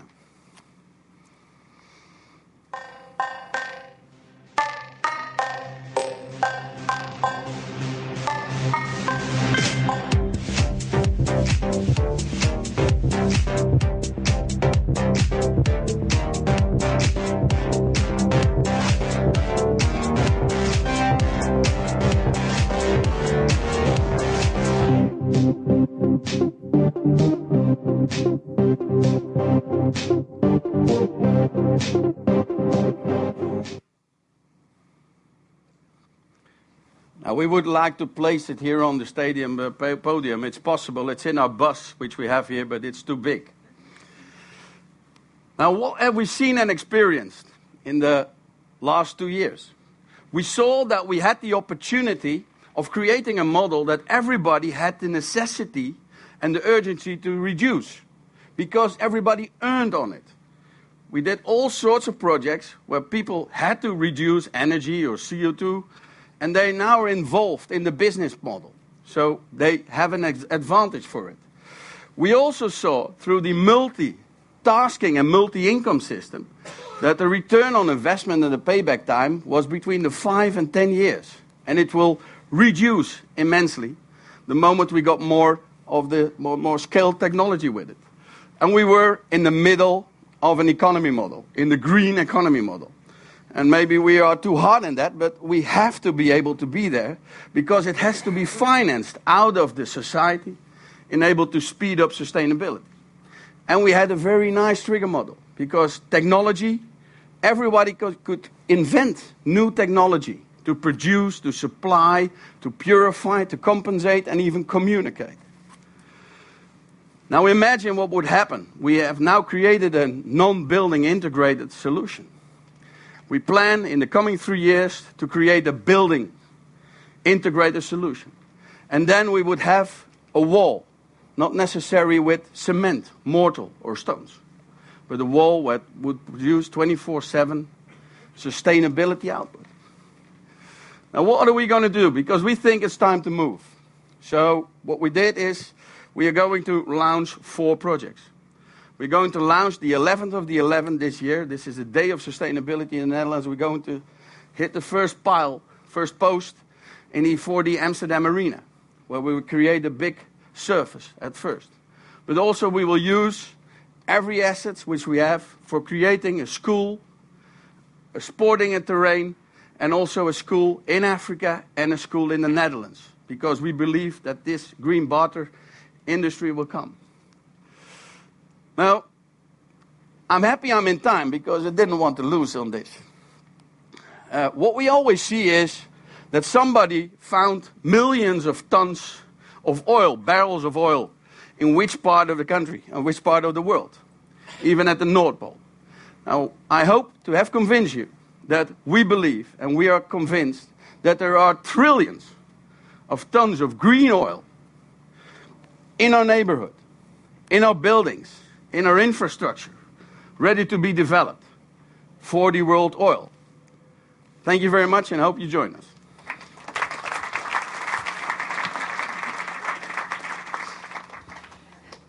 Well done, Peter. As I just saw your designs, you were talking about the inner cassettes and then the surfaces. Okay.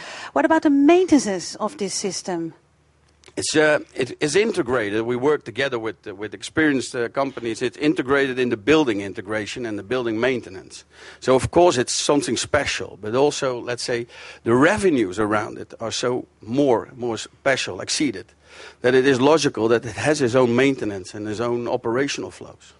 So we just have to get to that one. Absolutely. We're working with companies which integrate it in the building industries. No problem. All right, audience, we have 5 minutes and also jury members. We start the clock right now. Do we have questions in the audience? Then I immediately go to the jury first, not to lose time. Yes, Steve Howard. It's an intriguing idea. but when you're looking at rooftops, we're looking at how can you get as much solar panels on a rooftop as possible at the lowest possible price. Why would you add complexity to that by putting your 4D system on it? For instance, rainwater collection, urban heat island effects, harvesting of food, algae harvesting are also issues which are very important in our living environment. So what we saw is that if we combine them, it's logically that you use a solar panel at the moment that it's, let's say, advantaged. But normally we won't use a solar panel for the whole day, whole year as such. So what we have seen is that there is a big economic advantage and technology advantage in changing the model. Yes.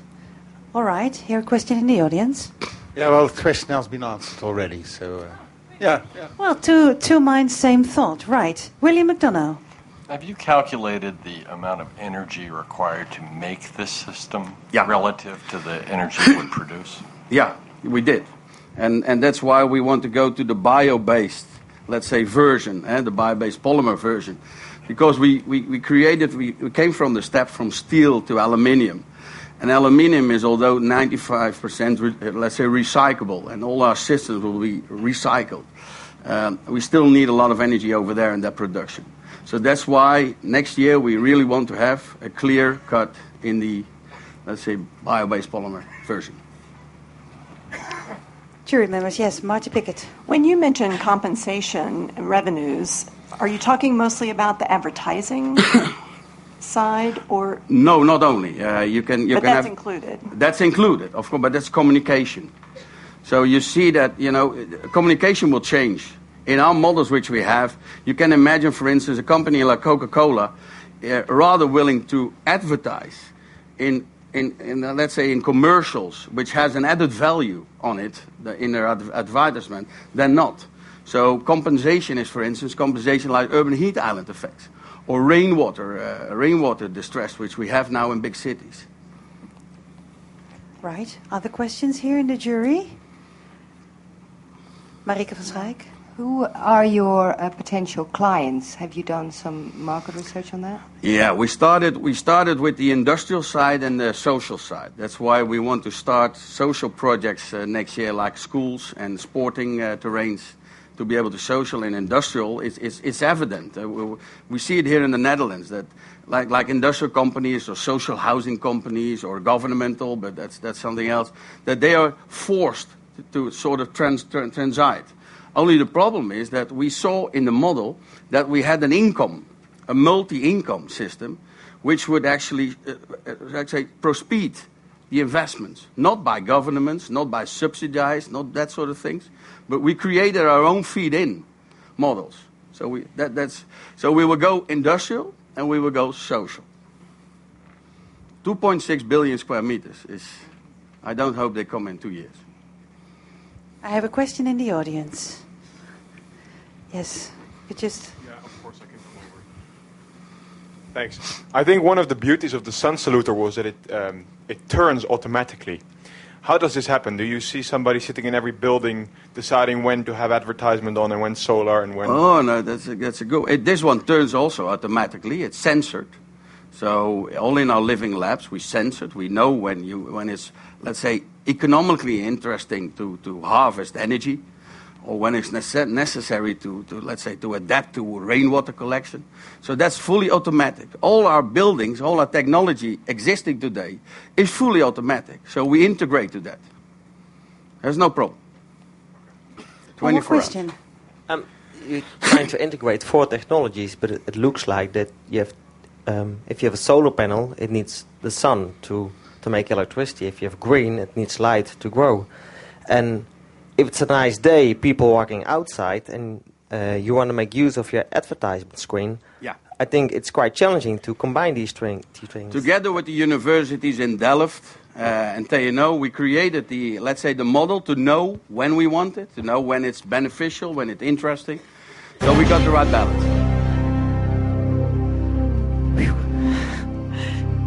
Happy? Happy. Thank you very much. Good. Thank you so much, Peter van Dommelen.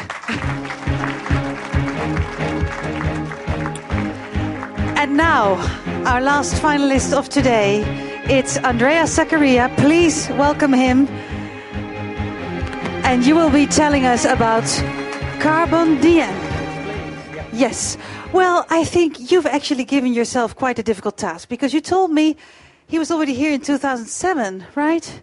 Yes, that's right. I was fortunate enough to be sitting in the audience and listening to the finalists. And to see all those finalists and already see what you had to live up to today. Very much so. And, of course, I've had to listen not just to one, but 5 great fellow finalists. This is your destiny in life, I think. Alphabetically or just as far as the presentation is concerned? Well, for sure the presentation will be just wonderful, don't you think? I do hope so. Ready for it? Very much so. Okay, here's Andreas Zakaria with Carbon DM.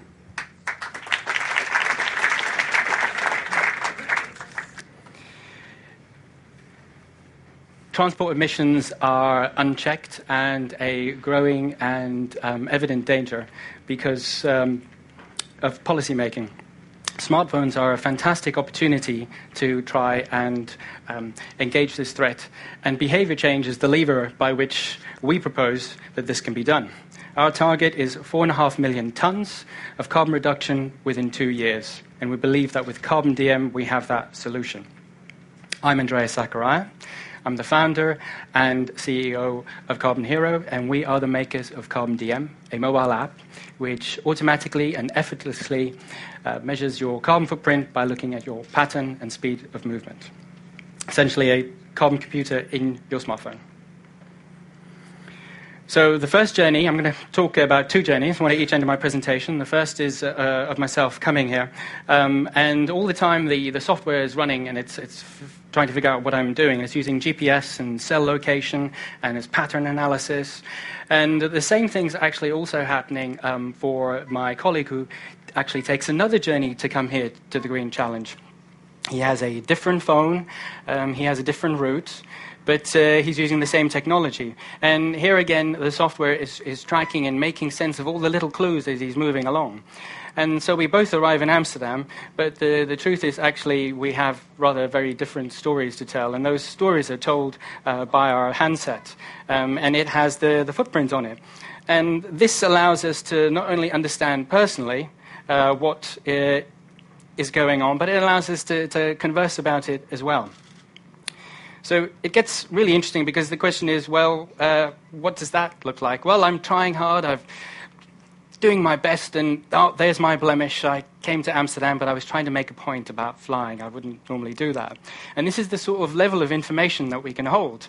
And it's true to say that if this was a smart meter that was able to break down the different forms of energy in your household, everyone would probably be paying attention. But the reality, and why transport is a problem, is that it's a lack of policy making. And guys, just stop the clock for a second. We're just going to arrange that sound, and otherwise we'll have another mic. Yes? Let's test it first. Yeah, say something. Let's see if it works. Hello? Yes? All right. Is it me you're looking for? That was to the audience. So, right. Well, I'm not here. I'm somewhere else. The problem with transport and is policy. And that's why the sort of information that we're picking up isn't being appreciated or regarded. And that policy actually means that because there is a tension on industrial emissions and measurement controls and behavioral change around how we use home energy, transport's been the carbon emission sector, the only carbon emission sector, I beg your pardon, to not go down over the last 20 years. And the prognosis, actually looking forward, is that it's not going to get any better because of these policy actions. Transport will continue going up. In 10 years, it'll be the biggest, and in 20, it'll be more than half. So a big problem, let's try this with a big solution or a big mechanism. Now, mobile is that.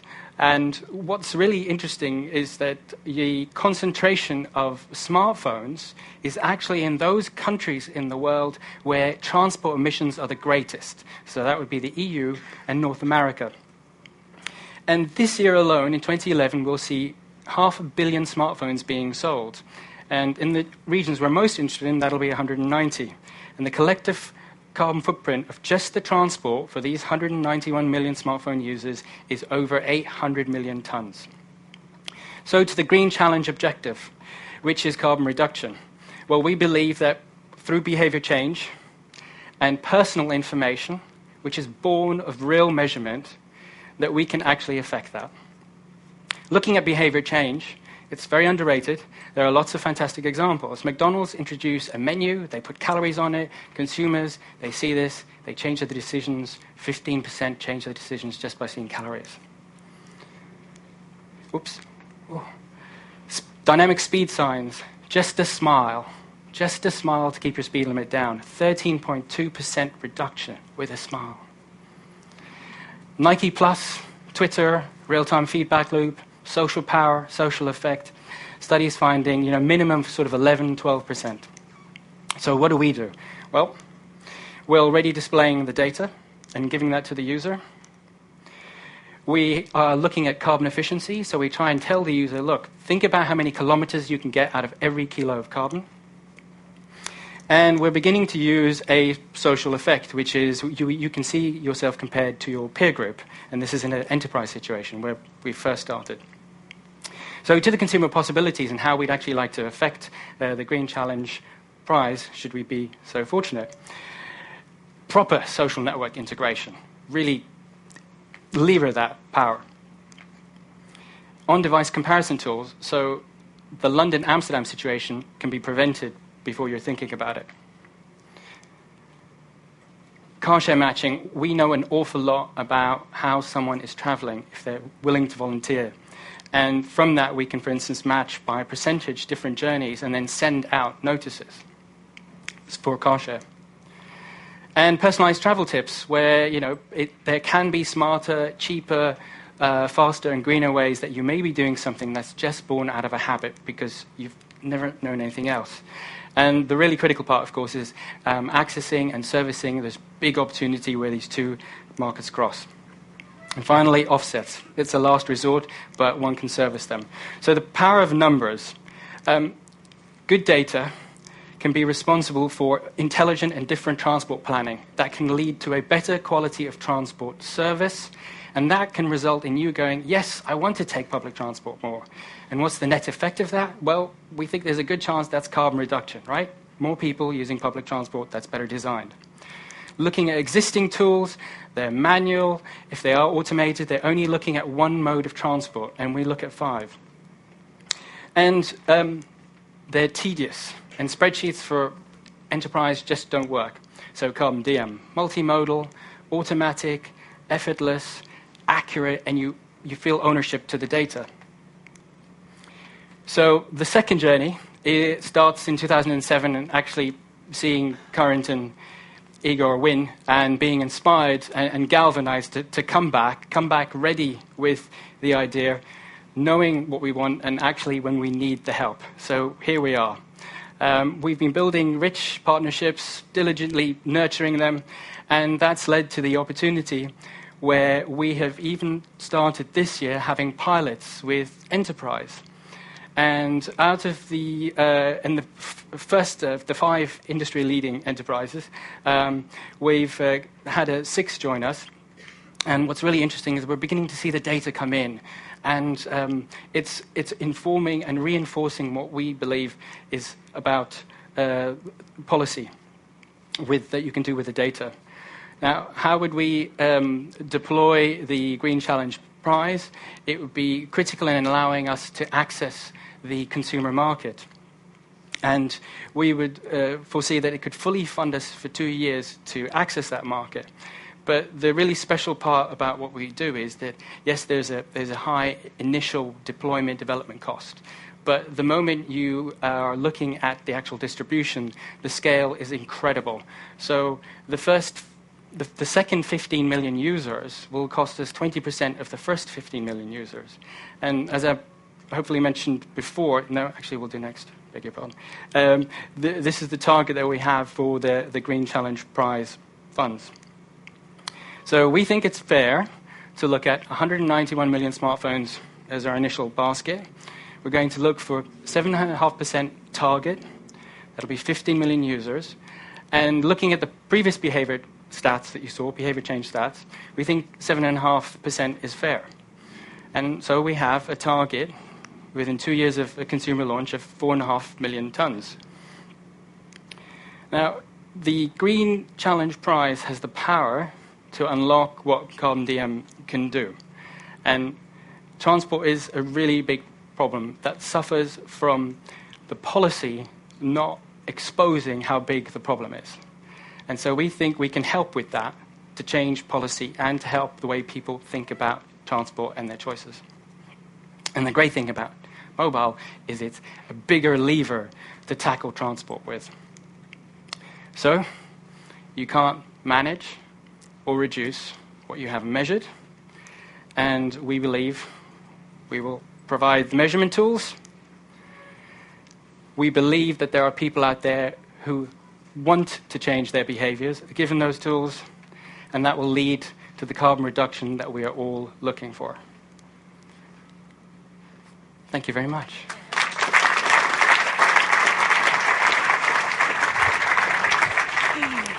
Great. You managed. You even had 20 seconds left. How did that happen? I told you I was somewhere else. Very good. I was just wondering, because you were just talking about actually the consciousness that the app is applicable for. Then you also give a certain kind of advice on other kind of travel measurements. So you could think of taking a bus or another route. Can you also implement another system in that app by the end that you also really get the travel advice with schedules of trains and buses and everything? To be honest, that's actually the easier part. The harder part is that we want to try and tackle it so that it works without you necessarily having to be online. And when it comes to things like the tips, something else probably worth clarifying is that the way we solve the problem means that your location and where you are, any of that sort of locational information never comes off the handset.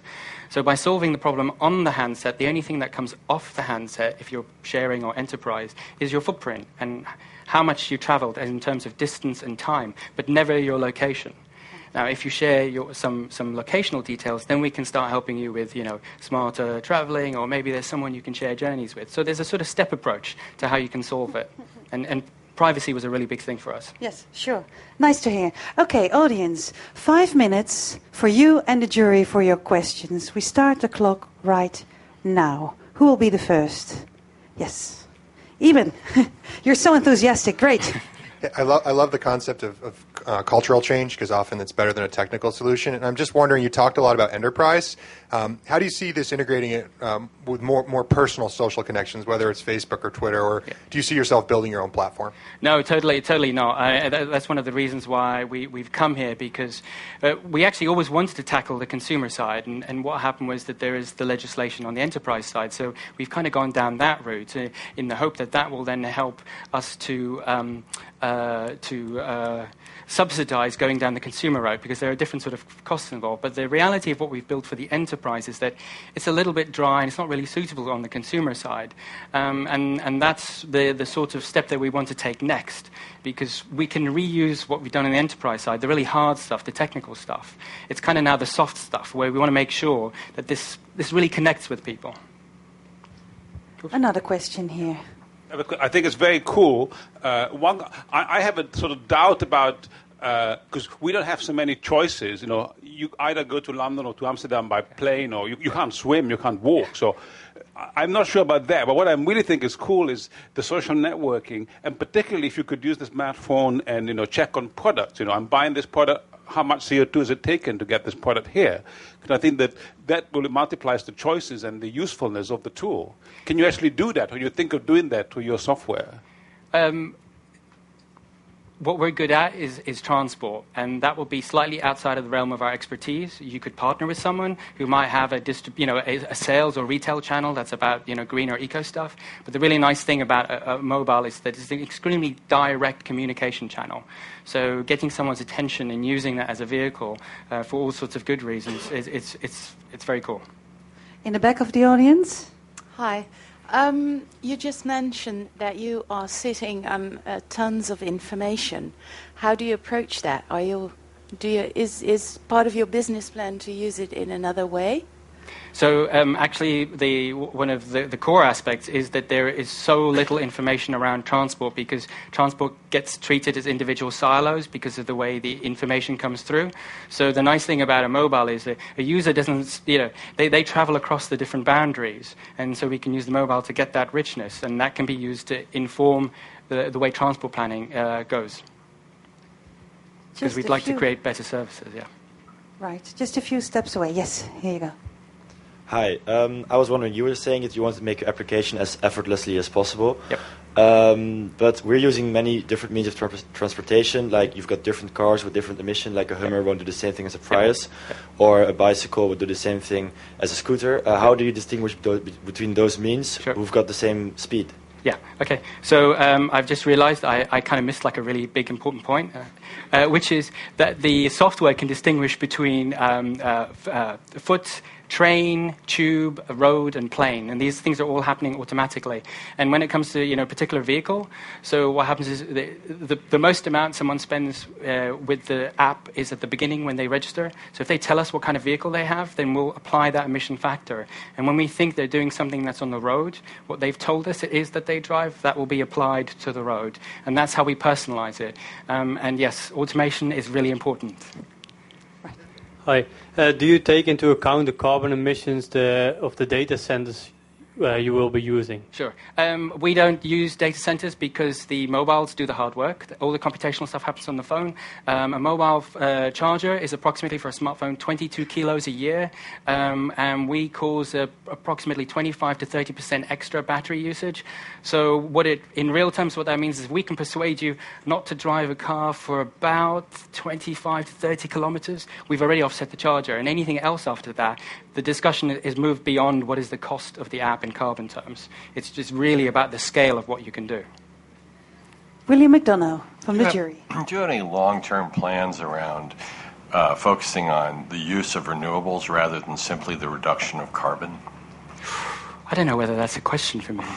I don't know how... Well, one of the interesting things is we've been approached by offsetters as a vehicle because you can communicate with people. So one of the things you could do is that you could encourage certain types of projects that may not have the funding or the marketing to use this as a platform for getting in touch with consumers, because the marginal cost of running a platform like this means that you can allow the smaller player who hasn't got the budget to access that thinking. Right.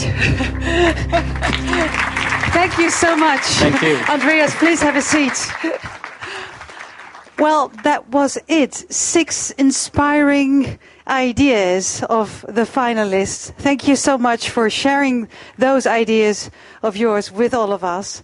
I'd like to invite you later on in the tent next by here to have the networking drinks, the clean drinks for the Green Challenge all together to talk a little bit more and get acquainted. For tomorrow, when you're here, for the award-winning ceremony, it will start at 2:30 in the Grand Theatre. It's a little bit ahead. You saw all the containers. Oh, it's different. Did we change it? Oh, it's here. It's at the Grand Theatre. Yes. Oh, right. Oh, well, then we had... Okay, good. Thank you for saying so. Well, I'll just read it from here, as you have already seen it. It's 11:45. We'll just make it sooner. We'll make it breakfast time. Well, for everybody with a jet lag here a little bit still, the finalists, it will be good for them anyhow, anytime, I think. But for you, good to know. 11:45 tomorrow at the Grand Theatre. Thank you. Jury, thank you so much for attending today. We wish you the best of luck with the individual interview sessions later on this afternoon with the finalists. Tomorrow, during the award ceremony, we will also have a wonderful keynote address of you, William McDonough. Very nice. And of course, tomorrow we will know who is going to go home with this prize of 500,000 euros.